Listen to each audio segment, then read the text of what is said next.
movies aren't what they used to be is a saying that people throw around a lot. It seems like if you go to a movie and people generally don't like it, they're like, man, movies aren't what they used to be. To that I say, shut the front door, because I think that's total BS. Not just that, I think movies today might actually be better than they used to be. I know, crazy. I can be dumb sometimes, so forgive me. And I can't deny that, we had a period of time where movies were not very good. Quite a stretch there, actually. But I think the current problem might not be the movies. I think it might be you. Quick disclaimer, I'm not telling you what you should or shouldn't like. That's not what I'm here to do. What I enjoy doing is looking at successful movies that do super well in the box office or generally well liked, and breaking down why they were successful, and same for movies that did poorly. So this is what I've noticed comparing old movies to new movies. Now, I'm about to say something pretty controversial, so hold on to your bootstraps. Star Wars Episode 4, A New Hope, kind of boring. Remember, I'm not here to tell you what to like, and I don't discount the cultural impact that it's had on movies and just cultural in general. But to say that altogether it's better than movies coming out today, like, really? Are you sure? Now, it's not totally fair to compare movies that are 30 plus years apart. Just like it's not fair to compare like LeBron James to Michael Jordan. People do it. It don't make no sense, but people do it. But if people are going to compare, which they do all the time, I think it should be more than just, I grew up watching this movie and it's so good, and this new movie that came out isn't like that one, so I don't really like it. Which I think doesn't happen every time, but it happens a lot. And I think one thing that people miss a lot from those older movies is the non-digital technology. There's been a long time problem with movies that are made almost entirely on green screen or with CGI, and I think people miss the old stuff like film and practical props. But I think things in the industry are changing. So people like things that are real, feel real. That's why cassette tapes, records, VHSs are still popular. The same goes for big budget films. There's an unknown and almost untangible quality to practical effects that just can't be matched in CGI as much as we try. And I still think CGI has its place, but it shouldn't be used as a main course, more like a sauce. If you're eating just sauce for dinner, then you have problems. You need help. Let's look at the OG Jurassic Park, because I've heard this movie used a lot and the movies aren't what they used to be. There's a mix of both practical effects and CGI used. Practical on more of the close-ups or the slower shots, and then CGI when they needed the fast-paced action sequences. I wanted to bring up a movie that I really enjoy that came out in the last few years that uses practical and VFX together really well. That's called The Creator. So all those AI robots that you see are just regular actors that they then digitally change to be robots.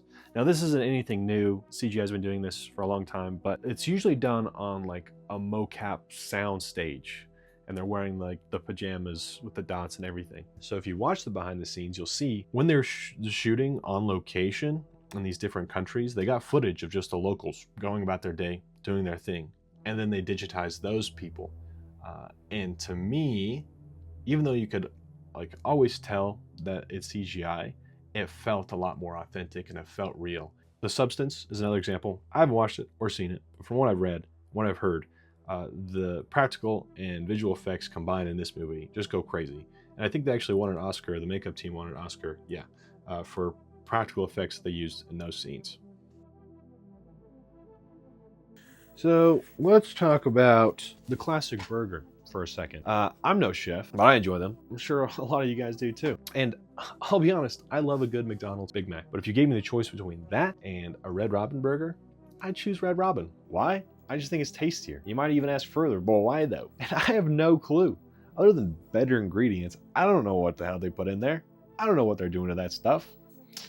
And I think when you're talking about different art forms like graphic design, painting, music, you're gonna say, hey, why do you like that so much? And they're gonna give you opinions rather than like artist techniques. So let me explain a little bit more on where I'm going with this.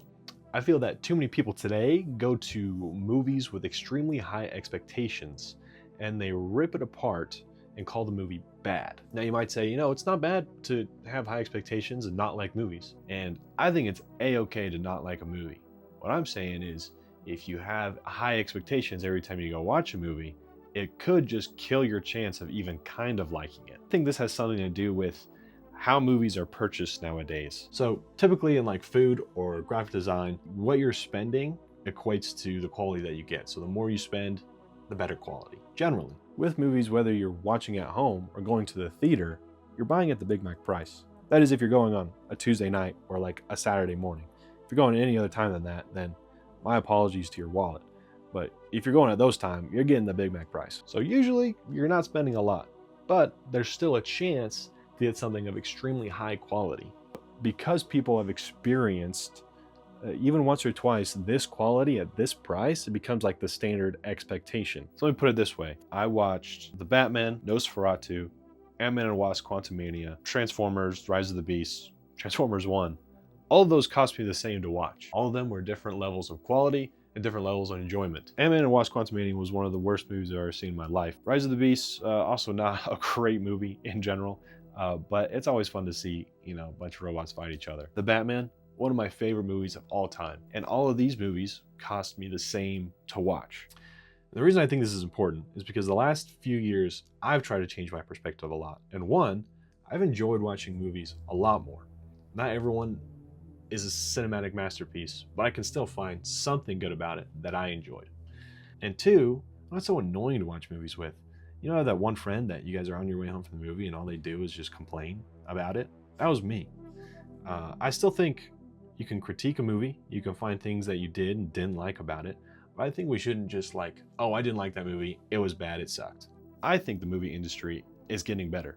I think movies are getting better. Even if you look back like 15 years, there was always like 2 or 3 really good movies coming out every year. And there was a long stretch for us where no good movies were coming out. But now I feel like in the last few years, it seems like the pattern's emerging again where 2 or 3 movies come out that are really, really incredible. That seems like everyone seems to like. I think the perspective is expect the Big Mac, and if it's anything more, then it's even more enjoyable.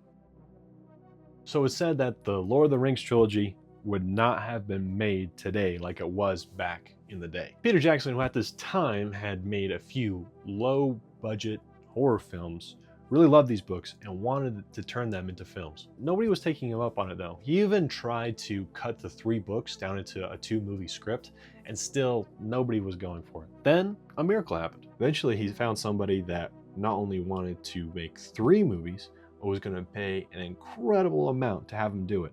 And from what it seemed like, he had a lot of creative control over how these movies are made and what went into them.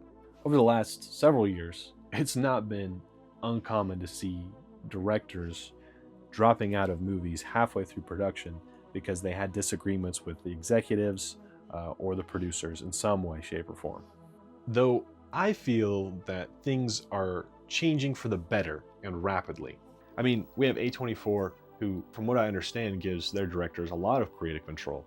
Then we have the John Wick series, which started out with the first one that was directed by someone who had never directed before, and almost didn't happen because they didn't have funding, but at the last minute got the funding that they needed from somebody. And then to jump over into like the superhero tract a little bit, the Batman feels like a Matt Reeves film and not like a generic superhero film. And so miracles like Lord of the Rings are happening. We just gotta keep an eye out for them. So keep in mind with all of this that I'm not really coming from a place of knowing what I'm talking about. I just think a lot of these movies just deserve a little bit more love than they're getting. Anyway, hope you enjoy the next movie you watch, and we'll see you later. All right. Goodbye. I'm out. That's the last recording I have to do for this video. Isn't that exciting?